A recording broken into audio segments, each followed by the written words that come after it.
Hi, nurse practitioner and functional nutrition coach Nicole here to talk to you about labs looking into Polycystic Ovarian Syndrome or PCOS.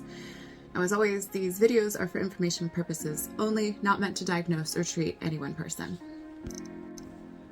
The labs typically looked at to diagnose PCOS include LH, which is luteinizing hormone, FSH, which is follicular stimulating hormone, testosterone, free testosterone, and a fasting glucose. These labs, along with clinical symptoms of PCOS such as male hair growth pattern, baldness of the head, alopecia, infertility or low fertility, and irregularities in the menstrual cycle, in addition to possibly doing an ultrasound to evaluate for cysts on the ovaries, all combined do give us a diagnosis for PCOS, but they do little to tell us about the underlying causes of the PCOS.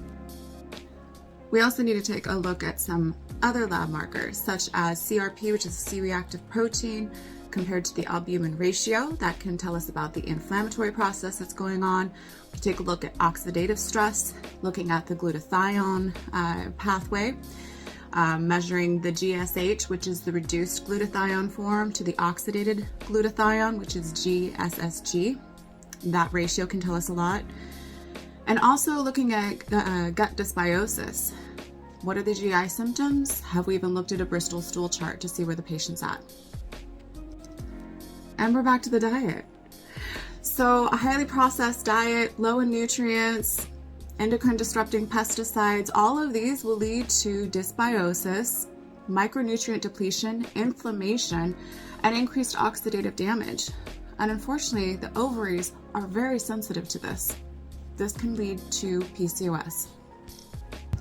By digging deeper to find out the underlying causes of the PCOS, the oxidative damage, the inflammation, the gut dysbiosis, the real work can begin to actually treat and reverse these symptoms, not just throwing more medications just to mask those symptoms.